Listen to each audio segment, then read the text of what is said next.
Hi, everyone. Welcome back to Craft Politics. I'm Joseph Lavoie. I'm Holly Momikoff.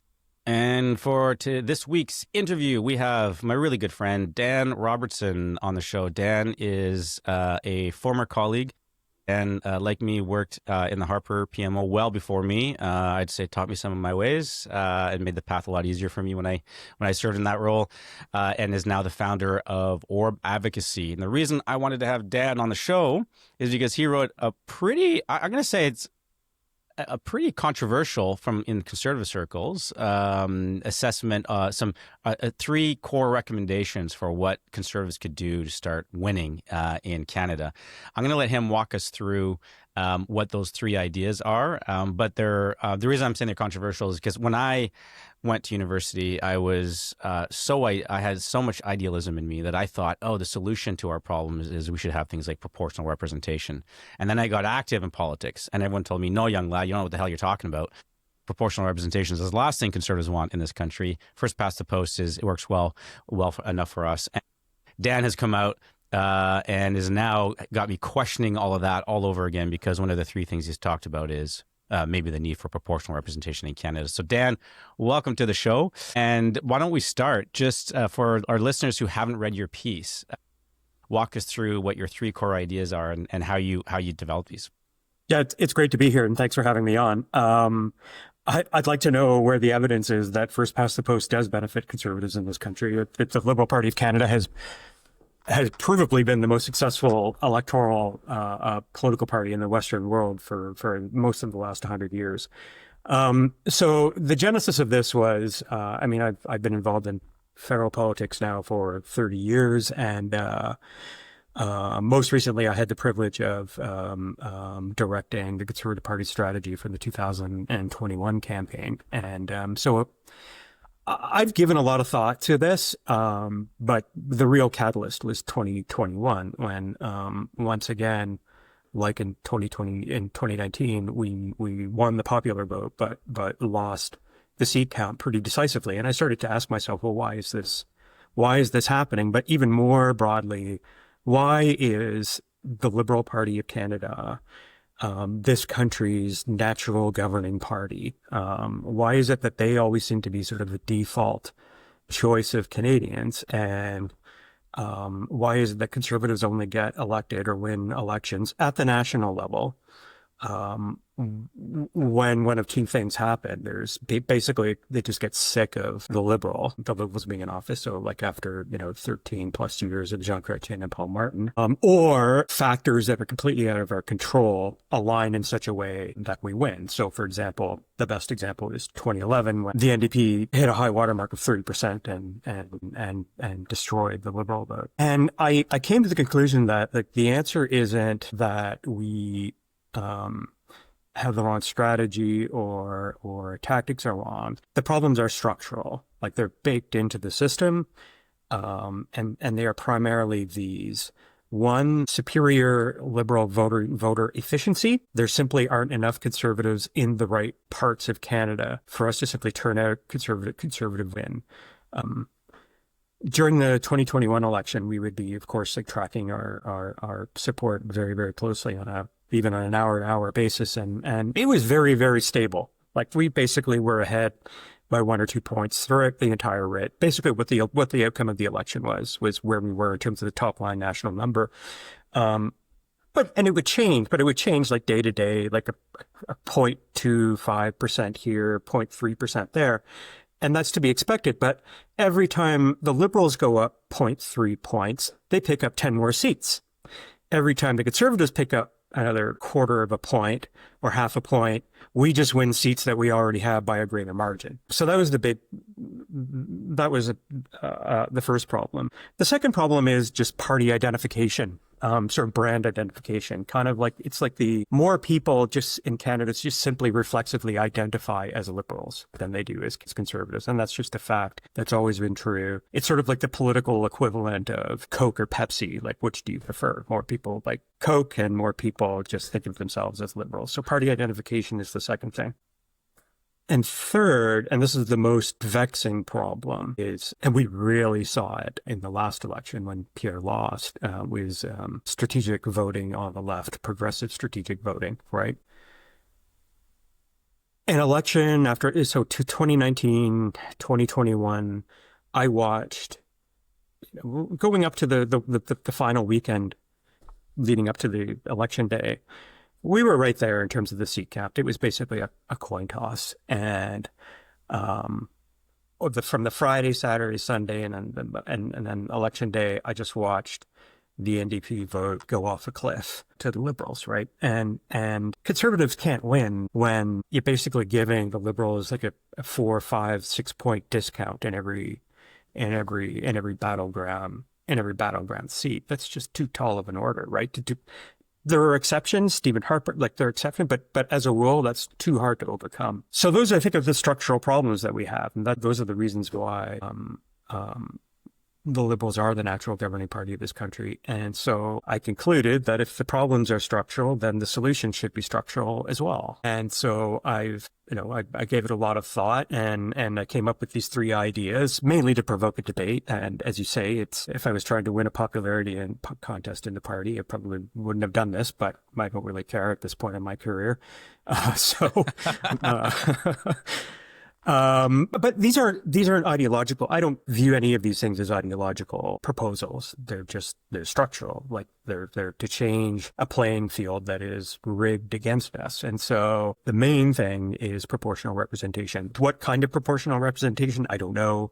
There's all kinds of different proposals. I'm not a policy guy, as you know, and other people think a lot more about that. But I know that at a stroke, it would wipe out the Liberals' greatest advantage, which is voter efficiency. Using this model, Conservatives would have won the last two general elections. Conservatives always object that, well, the combination of Liberal and NDP and progressive votes will ensure that they always govern, but that's just not true, and it ignores sort of the minority governments of Stephen Harper. And when you look around the world, at places that do have some form of PR, the right does very well, or certainly as well as any other centrist party. In Europe, they're doing very well right now, and I don't see any reason why they can't in Canada. The second proposal was actually, I think probably the most controversial of the 3 things that I suggested: mandatory voting. Certainly, if you look at my social media feed, it's the one that, how dare you? It's just like the libertarian people in our party object to this. I view it as, so I actually think of the 3, it's the most ideologically defensible.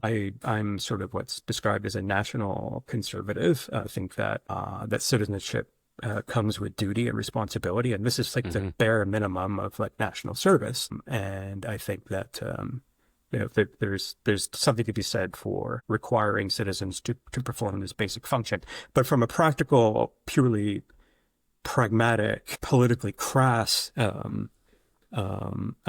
perspective, I think in fact, I know it's a myth that conservatives are higher turnout voters. It's not true. I can't find any evidence in our polling and our research and our exit polling that I've done that shows that.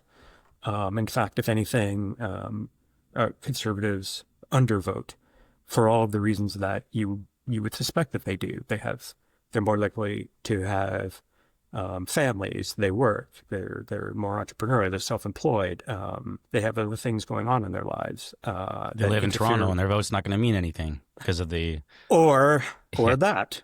Right. Mandatory voting certainly hasn't hurt the center-right party or parties in Australia, where it's been the case for a long time.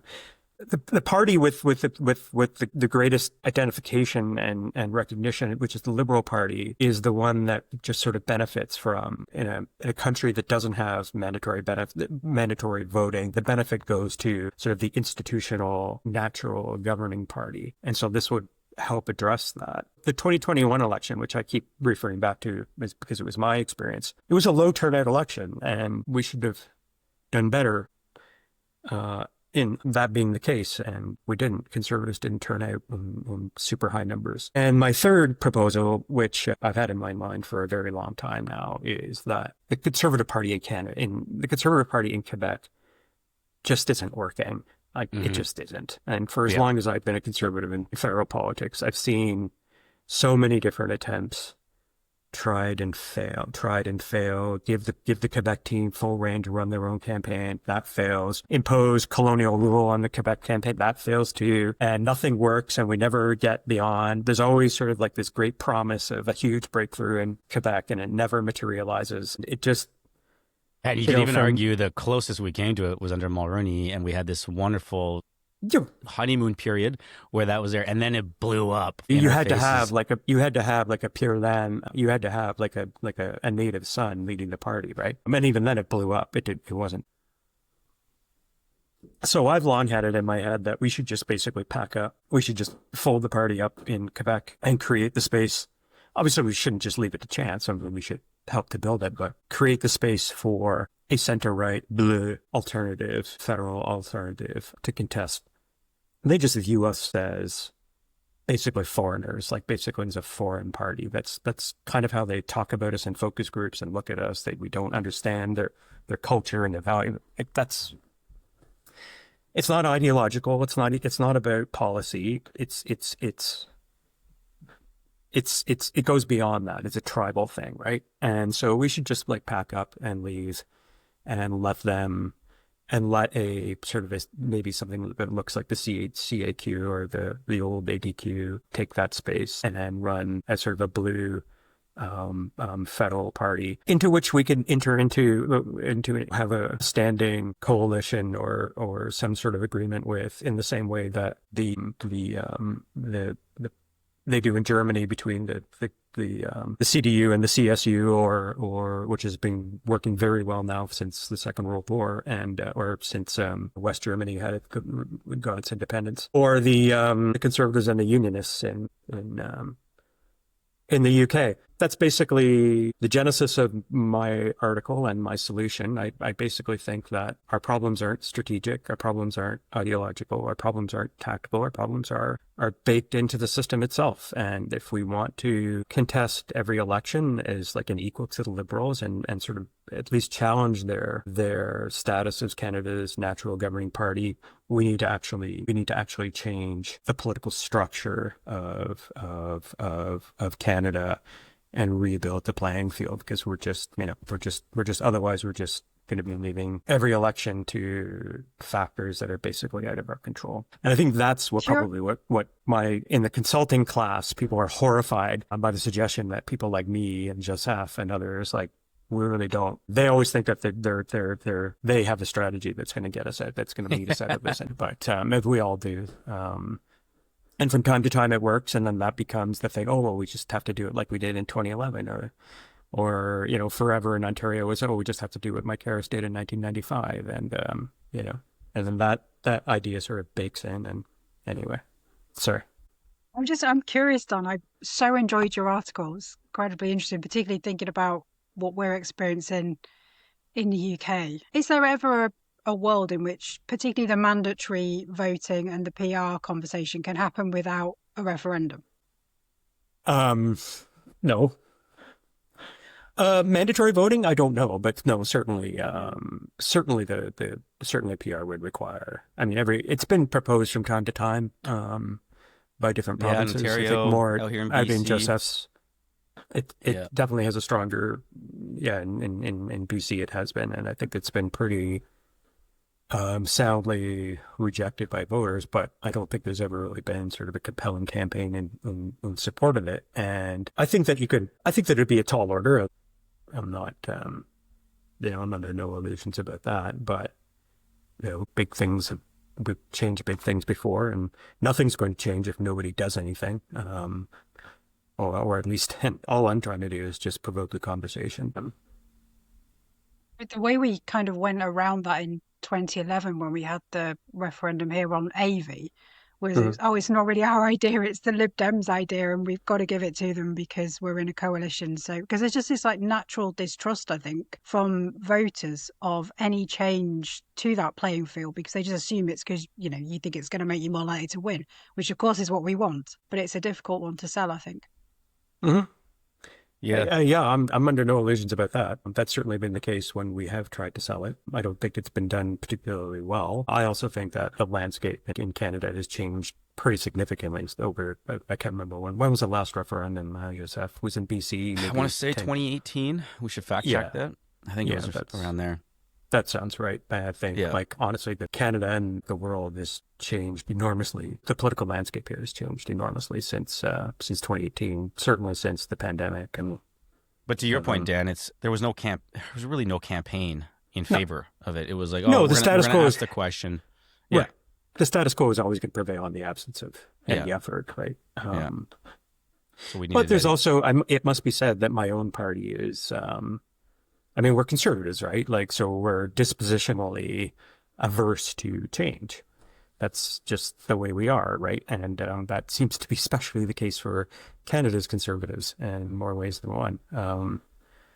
And it's just, it's more of a, like a psychological hurdle that the barrier is like a psychological one that this will somehow hurt us.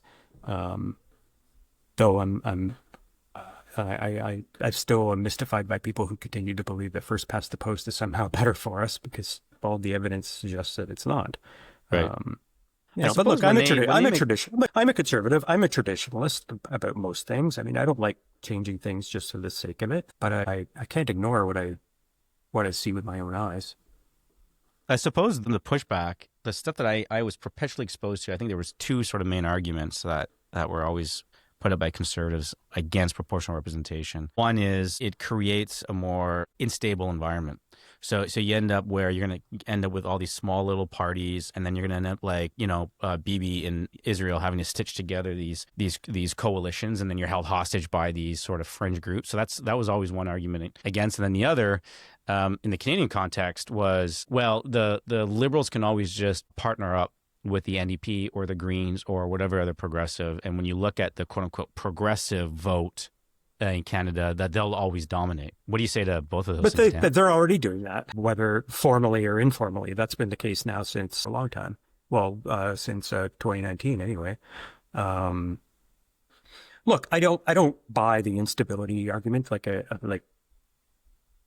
France, Spain, these countries aren't like basket cases. Like they're well-run, fully functional democratic countries. Look, I mean, there are literally like hundreds of thousands of Canadian conservatives in this country whose vote just don't count, right? You may as well just like throw them in the garbage for all they just don't matter. Under PR, whatever fashion, all the different kinds of conservatives that you have. So like urban conservatives like me, whose vote, like I live right in the middle of downtown Toronto, exactly like one of those people whose vote doesn't really count. The fiscal hawks, Western populists, Quebec nationalists, social conservatives, libertarians, they've all got like a chance to like be in government and in power and not like forced into like this uneasy forced coalition in a single party. So you could have like a social conservative party that's out there, and that's fine. We don't have to have like this constant internal battle within the party over every AGM over social conservative issues.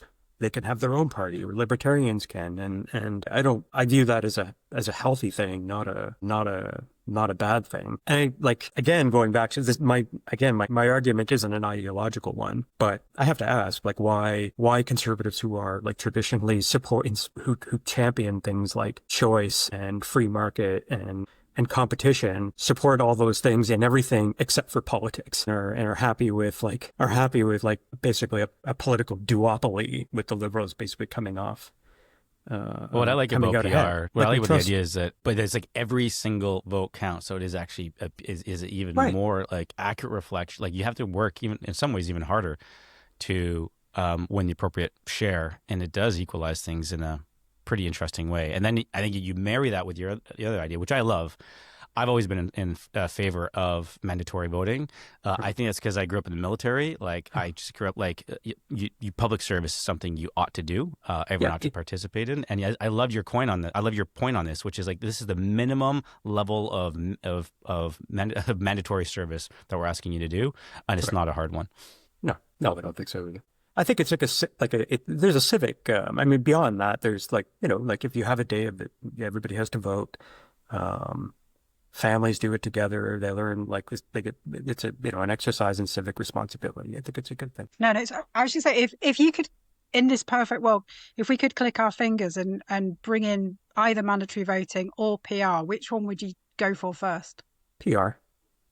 Oh, yeah. PR. Yeah, I think Yeah. politically, again, there's like the argument in principle, and there's the pragmatic case, which is I'm making the latter, right? And so I think that at a stroke, it would wipe out the Liberals' greatest electoral advantage, which is their vastly superior voter efficiency. They're just a lot more Liberal voters in battleground ridings, the ridings that are contested. They basically determine the outcome of every election than there are Conservatives.